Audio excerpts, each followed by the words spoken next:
Hello दोस्तों, अब आप देखिए मुस्कान की स्टोरी।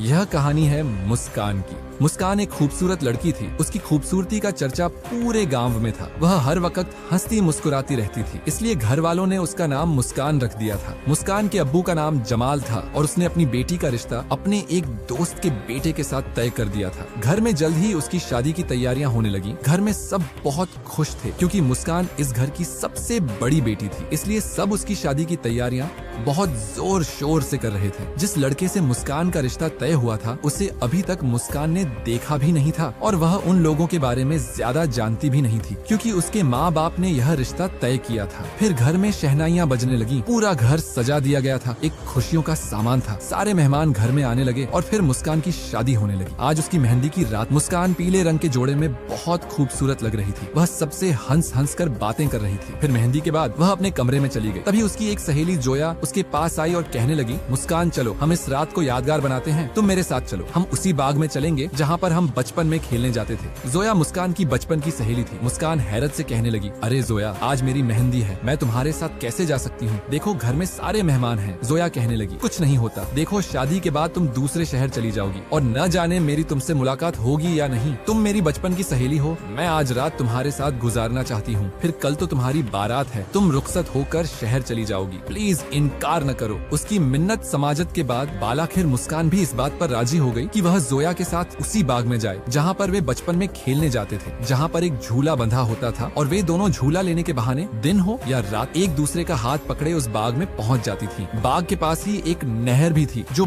बहुत ही खूबसूरत थी। गाँव के अक्सर लोग इस नहर से पानी भरने जाते थे और गाँव की औरतें वहाँ कपड़े धोती थी। फिर जोया और मुस्कान रात के 10 बजे चुपके से घर से निकल पड़ी। किसी को नहीं पता चला कि काली रंग की चादर में लिपटी मुस्कान जोया के साथ घर से निकल गई है। जोया उसे अपने साथ उसी बाग में ले आई थी। वे दोनों एक आम के पेड़ के नीचे बैठकर बातें कर रही थी। तभी अचानक जोया कहने लगी, तुम 2 मिनट यहाँ बैठो, बस मैं अभी आती हूँ। मुस्कान जल्दी से कहने लगी, अरे तुम मुझे अकेला छोड़कर कहाँ जा रही हो? जोया कहने लगी, बस मैं अभी आती हूँ, दरअसल मैं एक चीज भूल आई थी, कहीं अम्मा को वह बात पता न चल जाए, बस मैं उस चीज को छुपा कर आती हूँ। ऐसे लग रहा था जोया बहुत जल्दी में है। वह मुस्कान को अकेला रात के वक्त इस बाग में छोड़कर चली गई थी। मुस्कान बहुत घबरा रही थी क्योंकि हर तरफ अंधेरा फैला हुआ था और जोया उसे आधी रात को इस बाग में छोड़कर चली गई थी, जबकि उसने अपनी मेहंदी का सूट पहन रखा था। वह दुआ कर रही थी कि जोया जल्दी से वापस आ जाए, शायद उसने यहाँ आकर कोई गलती की है। वह उठकर खड़ी हुई थी कि जैसे ही पलटी तो उसके पैरों तले से जमीन निकल गई। सामने उस गांव का एक अवाश नौजवान खड़ा था जिसका नाम बाबर था। मुस्कान को देखकर बाबर की आंखों में चमक थी, लेकिन मुस्कान को उसे देखकर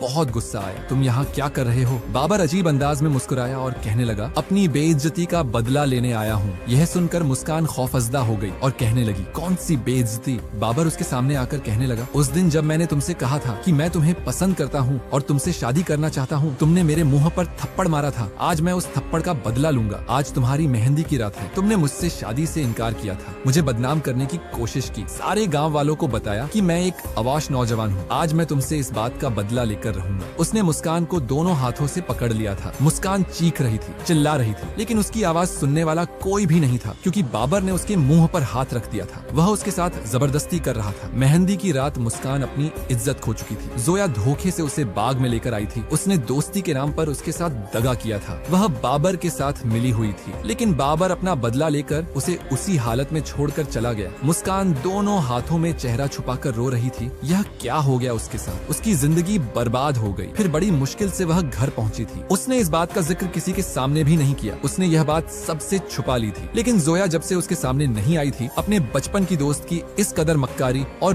बेवफाई पर वह खून के आंसू रो रही थी। वह बाबर के कहने पर उस रात, जिस रात उसकी मेहंदी थी, उसे बाग में ले गई थी, वह भी जानबूझकर, जहाँ पर बाबर ने उसके साथ खिलवाड़ किया था। कोई मेहंदी की रात किसी लड़की के साथ ऐसे कैसे कर सकता है? अगले दिन मुस्कान की बारात थी, लेकिन उसके होठों से हंसी जुदा हो गई थी। अब वह हंसना मुस्कुराना भूलकर किसी मुर्दे की तरह बैठी थी। उसे हंसा भी नहीं जा रहा था। लोग उसे हंसाने की कोशिश कर रहे थे, लेकिन वह बिल्कुल खामोश थी। इस सदमे का असर उसके चेहरे पर था। था। सभी लोग तज्जुब से कह रहे थे कि आखिर मुस्कान को क्या हुआ है, क्या यह इस शादी पर खुश नहीं है। लेकिन कोई नहीं जानता था कि मुस्कान के ऊपर क्या कयामत टूटी है। फिर उसने लाल रंग का जोड़ा पहना और वह बहुत ही उदास लग रही थी। वह सबसे कहना चाहती थी कि वह शादी के लायक नहीं रही, वह किसी के साथ धोखा नहीं कर सकती क्योंकि वह अपनी इज्जत खो चुकी है। बाबर ने उससे अपना बदला लिया था, वह भी उसकी इज्जत को मिट्टी में मिलाकर। लेकिन वह अब एक ऐसी लड़की बन चुकी थी जिसके पास इज्जत नहीं थी। अगर शादी की रात उसके शौहर के सामने यह राज आ गया तो वह कहाँ जाएगी। यही सोच सोच कर ऐसे लग रहा था उसके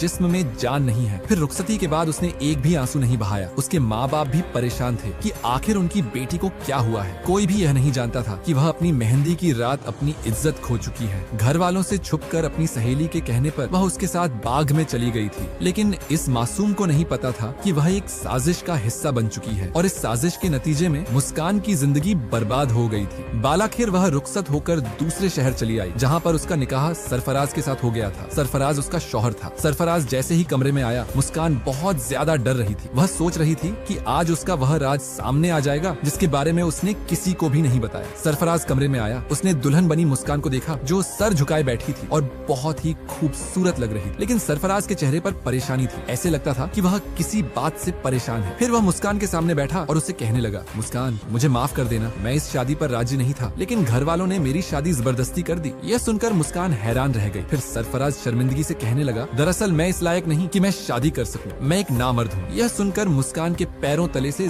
जमीन निकल गई थी। वह हैरत से सरफराज को देख रही थी। कुदरत ने खुद ही उसके लिए आसानी कर दी थी। जब सरफराज ने उसे बताया कि वह एक नामर्द है और शादी करने के लायक नहीं है, लेकिन घर वालों ने जबरदस्ती उसकी शादी कर दी क्योंकि घर वाले उसका राज नहीं जानते हैं, उसने मुस्कान के सामने हाथ जोड़ दिए थे और उससे कहने लगा, मुझे यकीन है कि तुम भी मेरी इज्जत रखोगी और मेरा यह राज कभी किसी के सामने नहीं खोलोगी। मुस्कान ने उससे वादा कर लिया था क्योंकि वह जानती थी कि एक राज वह भी छुपा कर बैठी है। अगर इस बात का पता सरफराज को चल जाता तो सरफराज शादी की रात ही उसे तलाक दे देता। शुक्र है कि खुदा ने उसका राज रख लिया था, उसकी इज्जत यहीं पर छुपी रही। सरफराज ने उसकी इज्जत रखी तो उसने सरफराज की इज्जत रखने का वादा कर लिया था। सरफराज एक नामर्द है, उसने यह बात किसी को भी नहीं बताई थी, लेकिन वह नहीं जानती थी कि आने वाले दिनों में उसके साथ क्या होने वाला है। फिर यूं ही दिन गुजरते रहे। एक बार वह सरफराज के साथ अपने घर वालों से भी मिलकर आ गई थी, लेकिन उसके दिल में कोई खुशी नहीं थी। जैसे आमतौर पर शादी के बाद लड़कियां सजती हैं, संवरती हैं, उसे ऐसा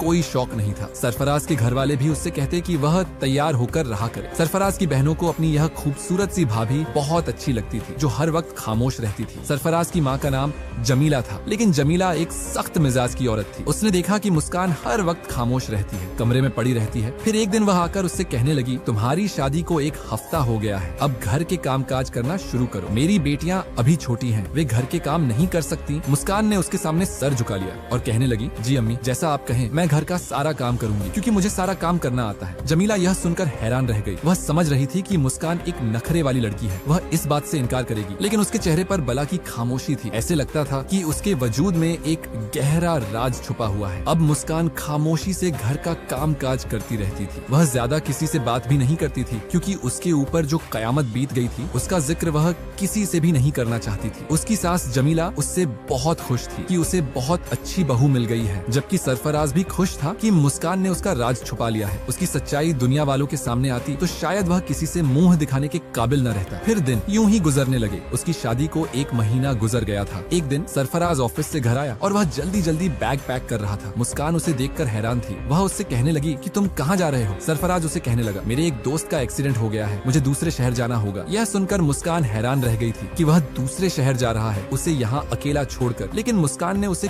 कुछ भी न कहा। सरफराज अपने दोस्त के पास चला गया था, जबकि वह खामोशी से घर के काम काज करती रहती। उसके साथ जो भी हुआ था उस वाकये ने उसके जहन पर गहरा असर छोड़ा था। फिर एक दिन अचानक उसकी तबीयत खराब हो गई। उसे मुसलसल उल्टियां लग रही थी। वह बीमार होकर बिस्तर पर जा गिरी थी। उसकी सास जमीला उसे देखकर परेशान हो गई। वह मुस्कान से कहने लगी, आखिर तुम्हें क्या हुआ है? तुम्हारी इतनी तबीयत क्यों खराब है? चलो तुम मेरे साथ, मैं तुम्हें डॉक्टर के पास लेकर चलती हूँ। लेकिन मुस्कान डॉक्टर के पास जाना नहीं चाहती थी, इसलिए उसने साफ इनकार कर दिया। लेकिन दूसरे दिन जब मुस्कान की हालत ज्यादा खराब हो गई तो जमीला उसे अपने साथ डॉक्टर के पास ले गई। डॉक्टर एक औरत थी। वह मुस्कान को गौर से देखने लगी। फिर जमीला से कहने लगी, तुम्हारी बहू हामिला है, यह माँ बनने वाली है। जमीला यह सुनकर हैरान रह गई थी क्योंकि सरफराज और मुस्कान की शादी को अभी सिर्फ 1 महीना ही हुआ था। डॉक्टर जमीला की हैरानी देखकर कहने लगी, तुम्हारी बहू की शादी को कितना अरसा हो गया है? जमीला कहने लगी, अभी मेरे बेटे की शादी को सिर्फ 1 महीना हुआ है। डॉक्टर उससे कहने लगी, यह तो खुशी की बात है कि तुम्हारी बहू माँ बनने वाली है। जमीला भी बहुत खुश थी। वह खुशी खुशी मुस्कान को लेकर घर आ गई। लेकिन 2 दिन बाद जब सरफराज घर आया और जब जमीला ने अपने बेटे को यह खुशखबरी सुनाई कि तुम्हारी बीवी हामिला है, यह सुनकर उसके होश उड़ गए थे। वह गुस्से भरी नजरों से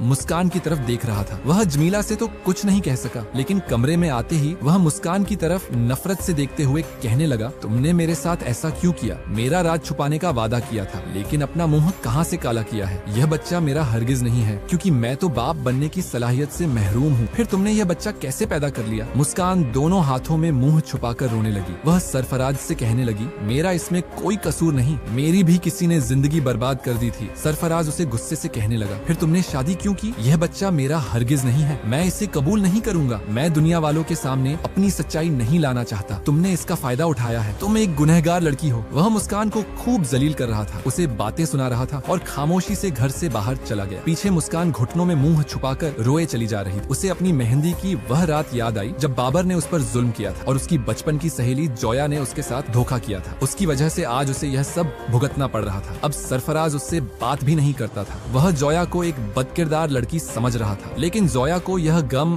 अंदर ही अंदर खाए जा रहा था कि एक ऐसा वजूद उसके अंदर पल रहा है जो कि नाजायज है। दोनों मियाँ बीवी एक कमरे में रहते थे, लेकिन एक दूसरे से बात भी नहीं करते थे। लेकिन घर वाले यही समझते थे कि यह बच्चा सरफराज का है। वे सरफराज की हकीकत नहीं जानते थे कि वह बाप बनने की सलाहियत से महरूम है। फिर एक दिन सरफराज मुस्कान से कहने लगा, मेरे दोस्त की हालत बहुत खराब है, वह अस्पताल में दाखिल है, तुम भी मेरे साथ चलो। मुस्कान उसके कहने पर अस्पताल चली आई थी। उसके चेहरे पर थकान थी, लेकिन जैसे ही उसकी नजर बेड पर लेटे उस शख्स पर पड़ी तो उसने नफरत से मुंह फेर लिया था। वह कोई और नहीं बल्कि बाबर था। बाबर ने भी मुस्कान को पहचान लिया था। वह सोच भी नहीं सकती थी कि सरफराज का दोस्त बाबर होगा, जिसने उसकी जिंदगी बर्बाद की। वह मेहंदी की रात अपनी इज्जत से हाथ धो बैठी थी, सिर्फ और सिर्फ इस इंसान की वजह से, और आज वह अस्पताल के बेड पर लेटा हुआ था। फिर सरफराज ने उसे बताया कि बाबर अपनी दोनों टांगों से मजदूर हो गया है, क्योंकि उसका बहुत खतरनाक एक्सीडेंट हुआ था। बाबर ने भी मुस्कान को पहचान लिया था। अब वह नजरें झुकाए जमीन को देखे जा रहा था, लेकिन मुस्कान वहाँ एक लम्हे भी नहीं रुकना चाहती थी। फिर वह सरफराज के साथ वापस घर आ गई। घर आते ही उसने कमरे में फूट फूट कर रोना शुरू कर दिया था। सरफराज कमरे में आया तो मुस्कान को रोते हुए देखकर वह परेशान हो गया। मैं पूछ सकता हूँ कि तुम क्यों रो रही हो? वह हैरान हुआ था, लेकिन मुस्कान ने उसे कुछ भी न बताया। वह नहीं बताना चाहती थी कि सरफराज का दोस्त उसकी इज्जत का लुटेरा है, जिसने मेहंदी की रात उसकी इज्जत पर हाथ डाला था। फिर एक दिन मुस्कान की तबीयत खराब हो गई। सरफराज घर से बाहर था। उसके घर वाले ही उसे लेकर अस्पताल गए थे, जहाँ पर मुस्कान ने एक खूबसूरत से बेटे को जन्म दिया। लेकिन उस बेटे को देखकर उसकी आंखों में कोई खुशी की चमक नहीं थी, बल्कि वह पथरीली नजरों से उसके वजूद को देख रही थी। जब जमीला ने अपने बेटे को यह खुशखबरी सुनाई कि वह एक बेटे का बाप बन गया है, तो सरफराज के चेहरे पर कोई खुशी नहीं थी, क्योंकि वह जानता था कि यह बच्चा उसका नहीं है। वह उस बच्चे से बहुत नफरत महसूस कर रहा था। लेकिन मुस्कान सोच रही थी कि अगर उसका राज दुनिया के सामने आ जाता तो वह कहीं मुंह दिखाने के काबिल नहीं रहती। अब वह उस बच्चे को पाल रही थी। सारे घर वाले उसे प्यार करते थे, लेकिन सरफराज की आंखों में उसके लिए नफरत होती थी। वह उस बच्चे से बहुत नफरत महसूस करता था, क्योंकि वह बच्चा उसका नहीं था, बल्कि वह मुस्कान का गुनाह था, जबकि मुस्कान भी गुनहगार नहीं थी। फिर धीरे धीरे वह बच्चा बड़ा होने लगा, लेकिन जमीला ने महसूस कर लिया था कि सरफराज उस बच्चे को न ही गोद में लेता है और न ही प्यार करता है। फिर एक दिन वह सरफराज से कहने लगी, बेटा, तुम अपनी औलाद से वह मोहब्बत नहीं करते जो